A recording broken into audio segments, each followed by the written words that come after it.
말씀 보겠습니다. 오늘 말씀은 신명기 6장 4절부터 9절까지 말씀입니다.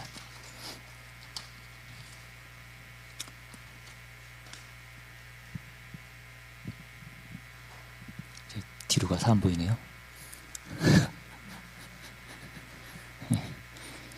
신명기 6장 4절부터 9절입니다.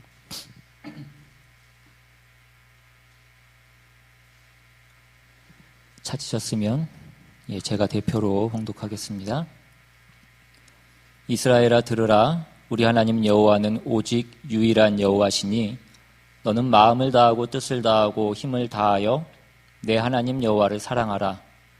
오늘 내가 네게 명하는 이 말씀을 너는 마음에 새기고 내 자녀에게 부지런히 가르치며 집에 앉았을 때든지 길을 갈 때든지 누워있을 때든지 일어날 때든지 이 말씀을 강론할 것이며 너는 또 그것을 내 손목에 매어 기호를 삼으며 내 미간에 붙여 표로 삼고 또 내 집 문설주와 바깥문에 기록할지니라. 아멘. 5월 달이 시작이 됐습니다. 5월은 우리가 흔히 가정의 달이라고 그렇게 얘기를 하고 또 한국에서는 5월 첫 주는 어린이 주간으로 그렇게 지키고 있습니다. 그 아이들에 관한 글 중에서 그 칼릴 지브란이 쓴 그 당신의 아이들이라는 그런 글이 있습니다. 그 글은 이렇게 시작을 하는데 당신의 아이들은 당신의 소유가 아닙니다. 그들은 당신을 거쳐서 태어났지만 당신으로부터 온 것은 아닙니다. 그리고 이 글의 후반부는 이렇게 되어 있습니다. 당신이 아이들처럼 되려고 노력하는 것은 좋지만 아이들을 당신처럼 만들려고 하지는 마십시오. 이 글이 의미하는 것이 무엇인지 우리가 한번 깊이 생각해 볼 필요가 있는 것 같습니다. 오늘날 우리가 사는 이 시대에는 어떤 속사람의 건강보다는 어떤 겉사람의 모습을 만드는 데에 열중하는 그런 시대를 우리가 살아가고 있는 것을 보게 됩니다. 우리가 겉사람은 잘 만들어가고 겉사람은 잘 또 훈련을 시킵니다. 근데 우리는 속사람의 중요성을 잊어버려서는 안 될 것입니다. 얼마 전에 그 한국 TV 프로그램 중에 싱 어게인이라는 그런 프로가 있었는데 거기서 30호 가수라는 사람이 화제가 됐는데 모르시나요? 제가 알 정도면 다들 아실 것 같은데, 그 프로에서 30호 가수라는 이승윤이라는 가수가 우승을 했다는 것 같기도 하고 하여튼 화제가 됐는데, 제 관심을 끌었던 것은 이 사람이 알고 보니까 그 이재철 목사님의 아들이라고 그러더라고요. 그래서 저도 조금 유튜브로 그 영상을 몇 번 보긴 했는데 이 사람이 이재철 목사님의 아들이라는 것으로 해서 또 신자들의 관심을 끌기도 했는데 그러면서 몇 해 전에 그 어떤 기자가 이재철 목사님하고 인터뷰한 내용이 다시 올라와서 그렇게 회자가 된 것을 보았습니다. 그 내용 중에 그 자녀 교육에 대한 것을 기자가 목사님께 물어본 그 내용이 있었습니다. 근데 그 내용 중에 그 이재철 목사님이 그 자녀 교육을 어떻게 시켰는가를 알 수 있는 그 한 가지 어떤 하나의 에피소드가 소개가 됐는데 거기에 나온 내용은 이 30호 가수 그러니까 이재철 목사님이 아들만 넷이더라고요. 근데 그 TV에 나왔던 그 가수는 셋째 아들이고 그 위에 둘째 아들에 대한 이야기인데 이승국이라는 이 둘째 아들이 고등학교 1학년 때 있었던 일인데 고등학교 1학년 여름 방학 때에 그 영국으로 그 여름 캠프를 한 달간 그렇게 가게 됐다고 합니다. 그런데 그 한 달간 캠프 동안에 그 영국에 있던 그 학교에서 이 학생을 굉장히 좋게 봐서 1년 동안 자기네 학교에서 무료로 공부를 시켜주겠다라고 그렇게 제안을 했다고 합니다. 그래서 그 소식을 들은 목사님이 그것을 승낙했다고 합니다. 그러면서 대신 조건을 하나 달았는데 조건은 뭐였냐면 1년 뒤에는 반드시 돌아와야 된다라는 것이었습니다. 그리고 그 아들도 그것을 승낙을 해서 동의를 해서 그렇게 그 1년 동안 그 영국 학교에서 공부를 했다고 합니다. 그런데 그 1년이 지난 뒤에 그 영국 학교에서 다시 한번 제안을 했다고 합니다. 이 이승국이라는 학생이 아마 거기서 굉장히 잘 생활을 했던 것 같습니다. 그래서 그 학교에서 이 학생이 졸업할 때까지 우리 학교에서 계속 공부를 할 수 있게 그렇게 해줬으면 좋겠다. 학비를 비롯해서 모든 그 생활비를 우리 학교에서 다 그렇게 제공을 할 것이고 책임지고 자기들을 하겠다라고 그렇게 옥스퍼드에 갈 수 있게끔 자기들이 책임을 지고 그렇게 서포트를 하겠다라고 그렇게 얘기를 했다고 합니다. 여러분 같으면 이 제안을 받았을 때 어떻게 하셨겠습니까? 네. 아마 많이 생각 안 하고 더군다나 학비와 생활비까지 제공을 해준다고 하는데 생각할 것이 있었겠습니까? 근데 이재철 목사님이 이것을 거절하면서 이렇게 얘기했다라고 합니다. 제안은 감사한데 우리 집은 부모와 아이가 함께 사는 것이 더 중요하다라고 그렇게 생각을 한다라고 그렇게 얘기했다고 합니다. 그리고 그 아들에게 연락을 했을 때에도 그 아들도 흔쾌히 그것에 따라서 다시 돌아왔다라고 그렇게 얘기합니다. 기자가 목사님한테 물었습니다. 왜 그 영국에서 그 좋은 기회였는데 그냥 그것을 다 그만두고 돌아오게 했는가? 목사님이 대답하기를 저는 한 사람이 살아가는데 외적인 스펙보다 더 중요한 게 있다고 생각한다. 그건 그 사람의 성품과 인격과 그리고 예의라고 생각합니다. 그리고 그런 것들은 집 안에서 가족과 함께 살면서 배양되는 것이라고 봅니다. 옥스퍼드 대학을 나오면 물론 좋겠지요. 더구나 학교의 학비도 학교 측에서 제공한다고 하니 더할 나이가 있겠습니까? 그런데 이러한 외적인 스펙보다 더 중요한 게 있는데 아이가 고등학교를 졸업한 뒤에는 이제 스스로 자기가 자신의 인생을 걸어가야 되는데 그때는 그 아이가 가족과 함께 했던 그 시간들이 더 중요하고 소중한 시간들일 것이라고 그렇게 얘기를 하는 것이었습니다. 그래서 목사님이 아이들이 어릴 때부터 강조한 것이 있는데 그것이 바로 바른 마음으로 바른 생각을 가지고 바르게 행동해서 바른 길을 가자라는 것이라고 그렇게 얘기합니다. 그리고 그것을 이루기 위해서 그 밑에 그 강론으로 자립을 해야 되고 그리고 예의를 갖춰야 되고 정리정돈을 잘 해야 되고 자기가 머무르고 자기가 갔던 자리를 다른 사람이 정리정돈을 하게 하는 것은 맞지 않다. 그리고 마지막으로 다른 사람을 섬기고 다른 사람을 위해서 봉사하는 그 삶을 살아야 된다라고 그렇게 가르쳤다라고 합니다.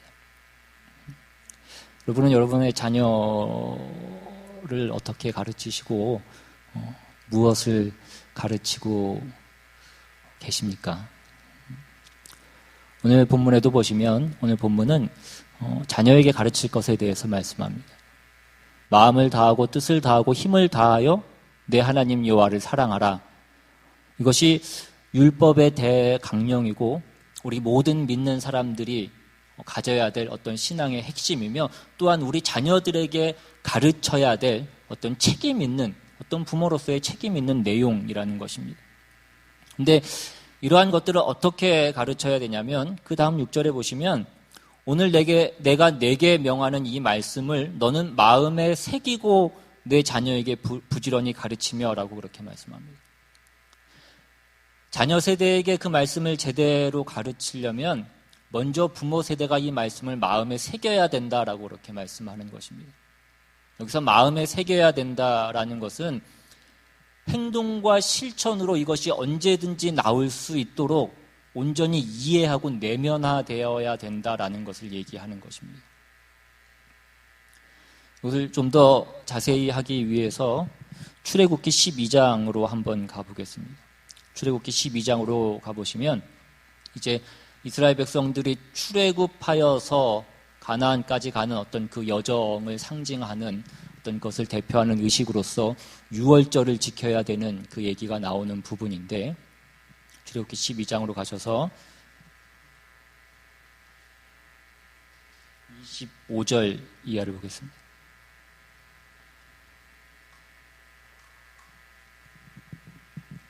(25절) 이하에 너희는 여호와께서 허락하신 대로 너희에게 주시는 땅에 이를 때에 이 예식을 지킬 것이라. 이후에 너희의 자녀가 묻기를 이 예식이 무슨 뜻이냐 하거든 너희는 이르기를 이는 여호와의 유월절 제사라. 여호와께서 애굽 사람에게 재앙을 내리실 때에 애굽에 있는 이스라엘 자손의 집을 넘으사 우리의 집을 구원하셨느니라 하라 하매 백성이 머리 숙여 경배하니라. 여기 보시면 우리가 먼저 조금 눈여겨봐야 될 부분은 이 예식을 지키는데 지금 어디에 가서 지키냐면 그 약속의 땅, 그 가나안 땅에 들어가서 이제 이 예식을 지키는 것입니다.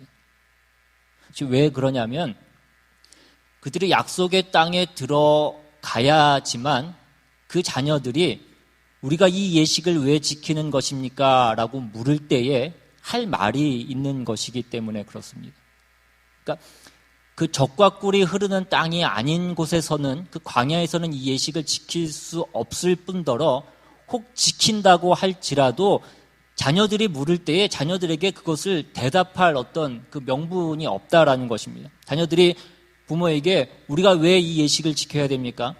그러면 부모가 옛적에 우리가 그 애굽에서 종되었을 때에 하나님께서 우리를 구원해 주셨기 때문에 하나님께서 우리를 구원하셔서 이 젖과 꿀이 흐르는 땅으로 하나님이 우리를 인도하셨기 때문에 우리가 이 예식을 지키는 것이다. 그렇게 대답을 해야 되는 것입니다. 그러면 그렇게 대답을 하려면 그 부모들이 지금 자기들이 있는 그곳이 예전에 그 종되었던 그 애굽에 있을 때보다 지금이 나아야지 그 말을 그 대답을 그 자녀들에게 할 수 있지 않겠냐라는 것입니다. 그러니까 지금 있는 데가 전에보다 더 나아야 오늘 우리가 누리는 것, 오늘 우리가 감사하고 오늘 우리가 자랑하는 것이 도대체 무엇 때문에 가능했는가라는 그 차원에서 그 유월절을 지키는 것이 의미가 있는 것이지, 만약에 그 이스라엘 백성들이 광야에 있을 때 그것을 지켜야 된다라고 한다면 그들이 광야에서 어떻게 했습니까? 그들이 광야에서 늘 불평하면서 왜 우리를 그 애굽에서 꺼내어서 우리를 이 고생을 하게 만듭니까? 차라리 그때가 더 나았는데 우리를 꺼내서 무엇을 하려고 그곳에서 나오게 하셨습니까? 그렇게 그 불평이 끊이지 않았을 때에는 그 출애굽이라고 하는 것이 의미가 없을 뿐더러 그것을 감사하며 지켜야 되는 이 유월절 예식은 아무런 가치가 없는 것입니다. 그러니까 출애굽 사건은 하나님께서 그 이스라엘 백성들을 가나안에 들여보내기 위해서 그 애굽에서 나오는 것이 전제되는 사건입니다. 바꿔서 말하자면 그들이 애굽을 나오는 가장 큰 이유, 유일한 이유는 그들이 가나안에 들어가기 위해서인 것입니다. 우리 모든 성도들이 죄인으로부터 구원함을 받는 것은 하나님의 자녀로 살기 위해서라는 것입니다. 그러니까 우리가 하나님의 자녀로 살지 않을 것이라고 한다면 우리의 구원은 의미가 없는 것과 마찬가지인 것입니다. 그래서 거듭 말씀드리지만 그 가나안은 우리가 한 일의 어떤 보상으로 들어가는 것이 아니라 하나님께서 우리를 그 가나안에서 살게 하시려고, 그 하나님의 나라에서 살게 하시려고 우리를 애굽에서 꺼내신 것이다, 이것입니다. 그런데 그 가나안에서 사는 법이 무엇이냐라고 그럴 때 하나님을 사랑하는 것이다라고 그렇게 말씀하고 있습니다. 마음을 다하고 뜻을 다하고 힘을 다하여 우리 하나님 여호와를 사랑하는 것, 그것이 그 땅에서 사는 유일한 조건이고 또한 목적이고 목표라는 것입니다. 같은 얘기를 자꾸 반복하고 있는 것 같아서 여러분은 뭐 똑같은 말을 계속해서 반복하나 지겨우실 수도 있겠지만 같은 말을 계속해서 반복해야 되는 또 저의 심정도 이해를 해 주시기를 바랍니다.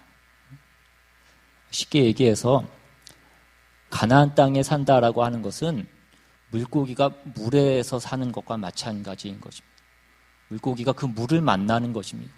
우리가 전에는 애굽에 있었을 때, 우리가 죄인이었을 때에는 물 밖에 있는, 물이 없는 데에 있는 그 물고기와 마찬가지였던 어떤 그런 상태였던 것입니다. 물 없는 데에 있는 그 물고기를 한번 상상해 보십시오. 물 없는 데 물고기가 어떻게 살겠습니까? 그건 이미 물고기가 아닌 것입니다. 물 없는 데 있는 물고기는 이미 죽은 물고기고 죽어서 썩어가는 물고기일 뿐인 것입니다. 물고기를 잡아서 땅에다 놓으면 금방 죽어서 썩기 시작하고 냄새가 나기 시작합니다. 물속에 살아서 헤엄치고 그 자유롭게 유영하는 그 물고기와는 비교할 수가 없는 것입니다. 그런데 이 물 밖에 있는 고기가 하나님께 무슨 요청을 하고 하나님을 찾고 하나님께 회개를 해서 하나님이 보상으로 하나님이 이 물고기를 그 물에 넣어주시는 것이 아니라, 그 물고기에게 물을 주시는 것이 아니라 하나님이 그 물고기가 물고기답게 살게 하시려고 그 물 밖에서 죽어서 썩어가는 이 물고기를 하나님께서 물 속에 넣었다라는 것입니다. 그러니까 만약에 하나님께서 물고기를 그냥 살리기만 하시고 그 물 속에 넣지 않으셨다라고 하면 어떻게 되겠습니까? 그거는 그냥 뭐 어차피 또 다시 죽을 것이고, 그건 뭐 물고기를 놀리는 것에 지나지 않지 않겠냐라는 것입니다. 근데 물고기를 살린 이유는 그 물 속에 다시 넣어서 물고기답게 살게 하기 위해서 그 물고기를 살리신 것이다라는 것입니다. 물고기는 원래 물 속에서 살아야 되는 것 아닙니까? 우리는 모두 하나님의 복주심과 하나님의 보호하심과 하나님의 거룩하심 속에서만 제대로 살 수 있도록 지음을 받은 존재입니다. 그러니까 그 가나안 땅은 이스라엘 백성에게 준 어떤 복이기 이전에 하나님께서 그 하나님의 백성들을 하나님 백성답게 살게 하기 위해서 처음부터 준비해 놓으신 것이고, 그 백성들에게 꼭 필요했던 어떤 환경이고 조건이라는 것입니다. 그러니까 물고기가 물속에 있는 것이 어떤 제한이 아니고 속박이 아닌 것입니다. 마찬가지로 하나님의 백성이 그 하나님의 말씀에 따라서 그 율법을 지키면서 사는 것이, 하나님만을 사랑하면서 사는 것이, 그것이 무슨 어떤 제한이거나 어떤 굴종이거나 굴욕이거나 그런 것이 아니라는 것입니다. 그렇게 우리는 그 가나안을 이해해야 되고, 그렇게 우리가 하나님의 말씀만을 순종해야 되는 것이 우리의 신자된 어떤 정체성이라는 것을 우리가 놓치지 않아야 된다라는 것입니다. 이것이 신명기가 오늘 우리에게, 그 이스라엘 백성들에게 누누이 얘기하고, 오늘 우리 모든 그 오는 세대 모든 하나님의 백성으로 부름받은 모든 그 자들에게 말씀하는 어떤 조건과 구석같이 보이지만, 그러나 사실은 그것이 물고기에게 허락된 그 물같이 우리에게 허락된 복이라는 것입니다.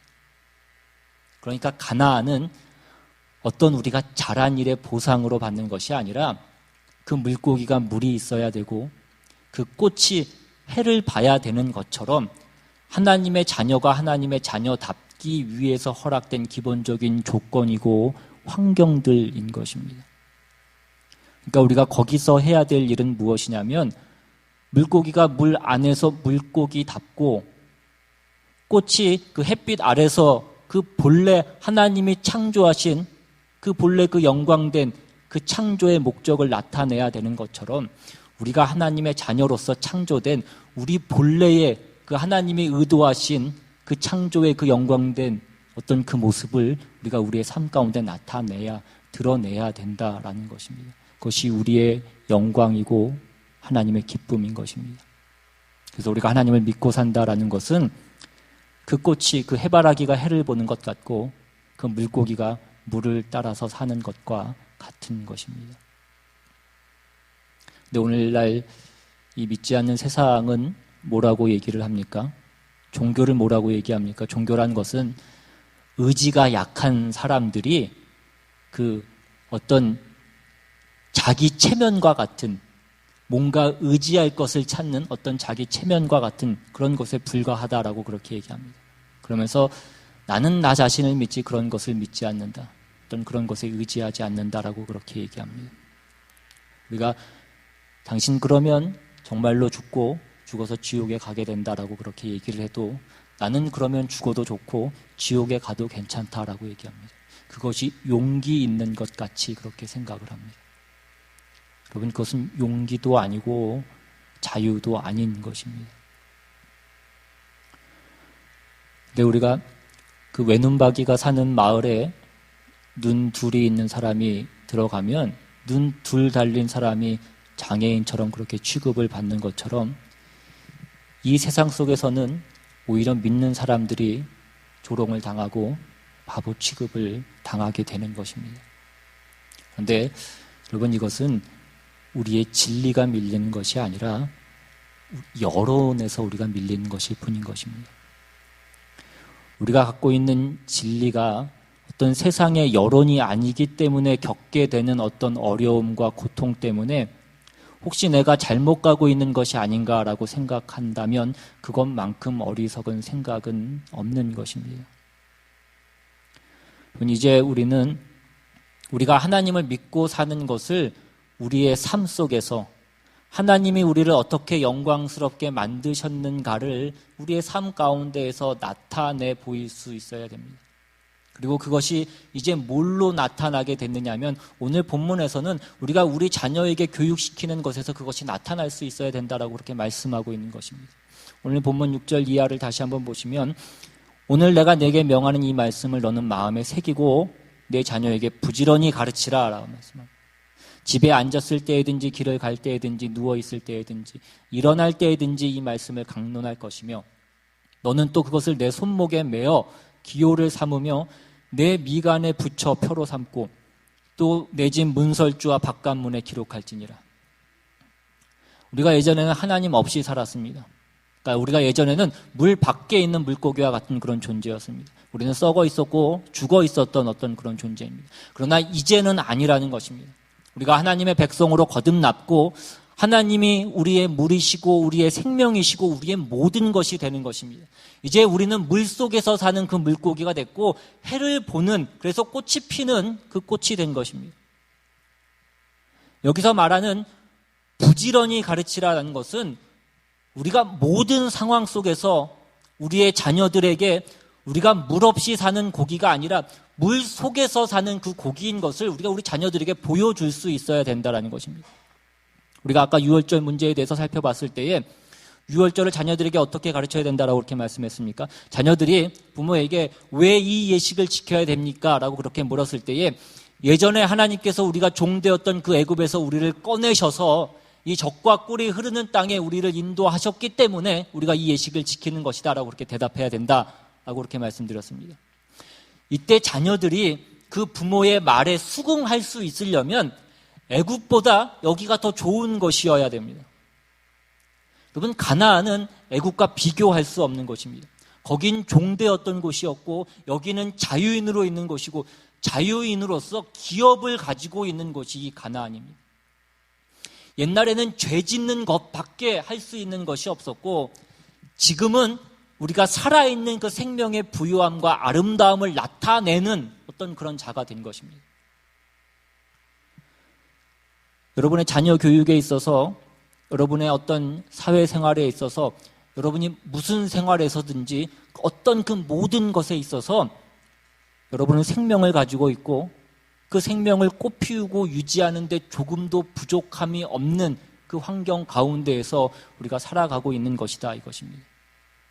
우리가 어떤 고통을 면하는 정도로서 우리가 가나안에 있는 것이 아니라 그 물고기로서 사는데 필요한 그 물이 있는 것이고 꽃을 피우는 데 필요한 그 해와 비가 충분하게 있는 그 자리에 우리가 허락되어 있다라는 것입니다. 그러니까 이제 우리 모두는 모든 문제에서 우리의 자녀 앞에서 우리는 다르다라는 것을, 하나님을 믿고 사는 자, 하나님의 보호하심과 복주심 안에 있는 자들은 다르다라는 것을 우리의 삶 가운데서 우리 자녀들에게 보여줄 수 있어야 된다라는 것입니다. 이것이 여기서 말하는 내 자녀에게 부지런히 가르치라라는 그 말씀이 의미하는 어떤 그런 내용입니다. 그래서 우리의 자녀가 우리의 부모를 볼 때에 우리의 부모님의 힘은 하나님으로부터 나오고 우리 부모가 가장 두려워하는 것은 하나님으로부터 벗어나는 것, 하나님의 눈 밖에 나는 것이 가장 두려운 것이다라는. 우리 부모님의 가장 큰 소원과 가장 큰 기쁨은 하나님이 기뻐하시는 것을 하는 것이다 라는 것을 그 자녀들이 부모에게서 볼 수 있어야 된다라는 것입니다. 모든 부모는 믿지 않는 부모든 믿는 부모든 자녀들을 사랑합니다. 그래서 자녀들에게 좋은 것을 주고 싶고, 그래서 그 자녀들이 무엇을 가져야 되고 무엇을 준비해야 되는지를 늘 애써서 힘써서 가르치려고 하고 주려고 합니다. 그런데 대부분의 사람들이 그래서 주려고 하는 것이 무엇입니까? 쉽게 얘기하면 교육이고, 그것이 또 결국 의미하는 바는 어떤 돈입니다. 믿는 자는 달라야 된다라는 것입니다. 여러분이 여러분 자녀에게 넘겨주려고 하는 그 힘이 무엇인가를 자녀들에게 분명하게 가르치셔야 된다라는 것입니다. 여러분이 여러분의 자녀를 사랑하기 때문에 자녀에게 뭘 가르쳐야 되냐면 하나님을 의지하는 법과 하나님의 마음에 드는 법을 가르쳐야 된다라는 것입니다. 그리고 여러분의 그 말씀이 자녀들에게 그 설득력을 가질 수 있게 하기 위해서 여러분 자신이 하나님을 의지하여서 승리하신 그 내용이 있어야 된다라는 것입니다. 하나님 베푸신 그 은혜 속에 있는 그 성도들의 부요한 생명과 그 영광의 승리들이 여러분의 삶 가운데 있어야 된다라는 것입니다. 이것이 없으면 우리가 자녀들에게 무슨 말을 해도 그것이 자녀들에게 설득력이 없는 것입니다. 오늘날 교회가 다음 세대에 대한 걱정을 많이 합니다. 오늘날 교회가 다음 세대를 잃어가는 가장 큰 요인으로 꼽는 것은 부모들이 가정에서 그리스도인다운 삶을 살지 못하기 때문이라는 것입니다. 우리가 밖에서는 뭐 어떻게 해도 우리가 잘 알 수 없지만 가정에서는 그 가면이 통하지 않는다라는 것입니다. 부모의 가면과 실제 모습의 차이를 가장 가까이에서 우리 자녀들이 보고 그 신앙에 대한, 그 기독교 신앙에 대한 어떤 흥미와 어떤 그 가치를 자녀들이 쉽게 가장 빨리 잃어버리게 된다라는 것입니다. 어떤 설문조사에 보니까 중고등부 때까지는 뭐 부모의 영향력 아래서 교회에 잘 나오던 아이들이 이제 대학에 가서 그 부모의 영향권 밖으로 벗어나고 독립을 하게 되면 교회 다니던 아이들 중에 80% 이상이 교회를 다니지 않을 것이라고 그렇게 대답을 했다라는 그 설문조사 내용이 있었습니다.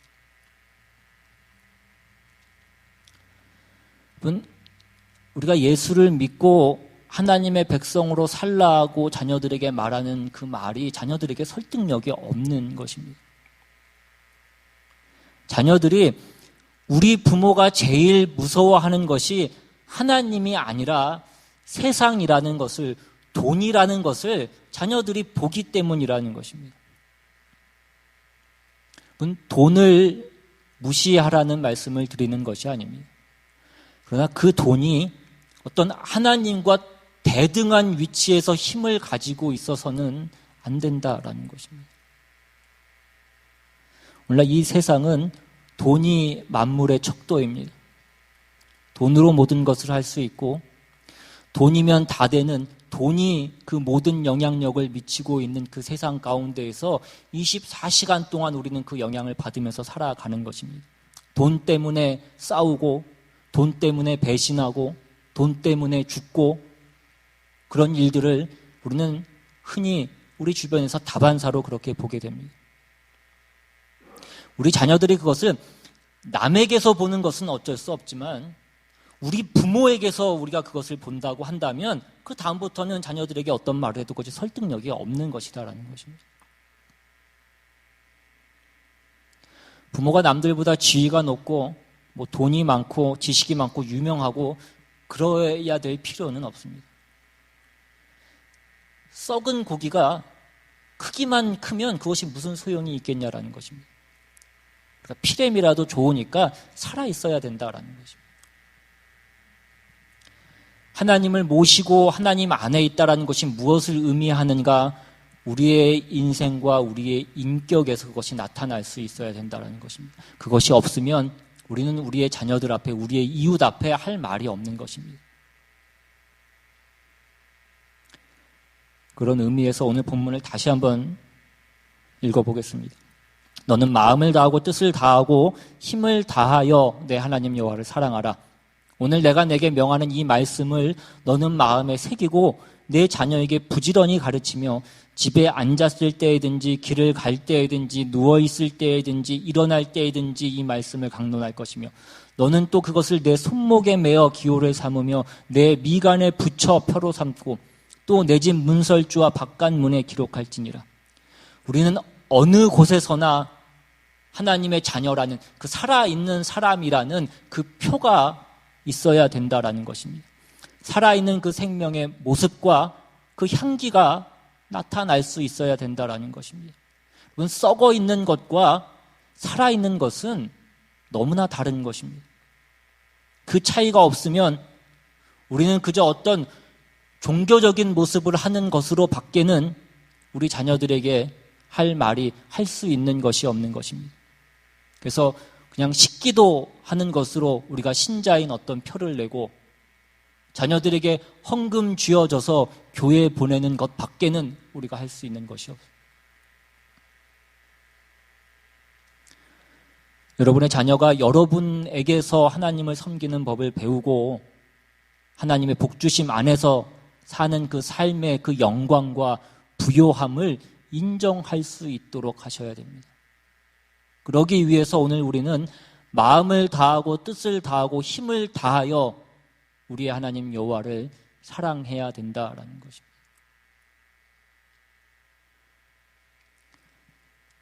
끝으로 오늘 말라기 3장 말씀만 한 번 더 보겠습니다. 말라기 3장으로 한번 가보시면 7절 이하에 만군의 여호와가 이르노라 너희 조상들의 날로부터 너희가 나의 규례를 떠나 지키지 아니하였도다. 그런즉 내게로 돌아오라. 그리하면 나도 너희에게로 돌아가리라 하였더니 너희가 이르기를 우리가 어떻게 하여야 돌아가리이까 하는도다. 사람이 어찌 하나님의 것을 도둑질하겠느냐? 그러나 너희는 나의 것을 도둑질하고도 말하기를 우리가 어떻게 주의 것을 도둑질하였나이까 하는도다. 이는 곧 11조와 봉헌물이라. 너희 곧 온 나라가 나의 것을 도둑질하였으므로 너희가 저주를 받았느니라. 만군의 여호와가 이르노라 너희의 온전한 11조를 창고에 들여 나의 집에 양식이 있게 하고 그것으로 나를 시험하여 내가 하늘 문을 열고 너희에게 복을 쌓을 곳이 없도록 붙지 아니하나 보라. 여러분, 이 말씀은 11조 하라는 말씀이 아니에요.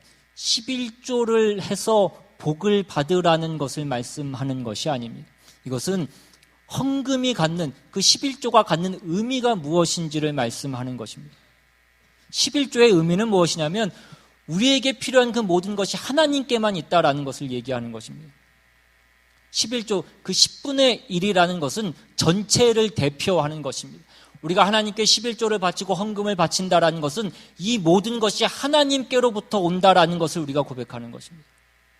우리가 하나님께 무엇을 받는 것입니까? 여러분, 고기가 돈을 받아서 무엇합니까? 물고기는 돈을 받는 것이 아니라 물을 받는 것이라고 그랬습니다. 하나님께서 지금 뭐라고 말씀하십니까? 너희 조상들의 날로부터 너희가 나의 규례를 떠나서 지키지 아니하였도다. 그런즉 내게로 돌아오라. 내게로 돌아오라라고 말씀합니다. 이 싸움을 하는 것입니다. 물고기야, 물 속에서 살아라 이 말씀입니다. 그런데 물 밖에서 썩는 고기들이 뭐라고 얘기합니까? 더 크게 해달라는 것입니다. 여러분, 썩어가고 있는데 몸집만 더 커지면 어떻게 됩니까?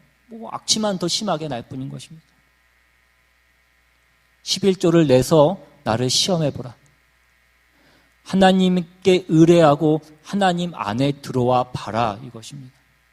너희가 애굽에 있지 말고 가나안에 들어와 봐라 이것입니다. 젖과 꿀이 흐르는 땅에 들어와 봐라. 정말 그 젖과 꿀이 흐르는지 그 하나님의 복과 은혜를 너희가 누릴 수 있는지 한번 봐라 이것입니다.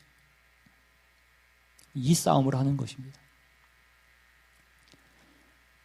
여러분이 돈으로 문제를 해결하면 여러분의 자녀들은 절대 성실해지지 않습니다.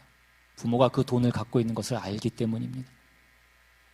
근데 여러분이 그것을 의지하지 않고 여러분이 하나님을 의지하면 여러분의 자녀들은 돌이킬 것입니다.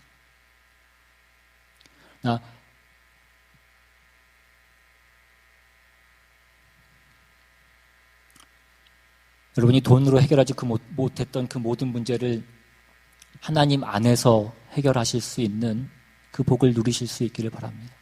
하나님을 한번 시험해 보십시오. 우리의 신앙이란 결국 이 싸움을 하는 것입니다. 여러분의 소원과 여러분의 고집을 놓고 싸움을 하는 것이 아니라 하나님의 백성으로 살 것인가 말 것인가 하는 그 싸움을 우리는 하는 것입니다. 남과의 싸움을 하는 것이 아니라 내 자신과의 싸움을 하는 것입니다. 오늘 우리 모두는 이 성경의 말씀과 이 성경의 경고를 우리 마음 깊은 곳에 새겨서 날마다 이것을 묵상하며 우리의 삶 가운데 바른 정답으로 반응하시는 저와 여러분이 다 되시기를 주님의 이름으로 축원합니다. 이 시간 찬양하고 기도하기 원합니다. 이 시간 같이 찬양하겠습니다. 우리의 자녀에게 무엇을 가르쳐야 될 것인지, 우리의 자녀에게 가르치기 위해서 우리가 무엇을 해야 될 것인지, 그것을 다시 한번 깊이 묵상하고 우리 이 시간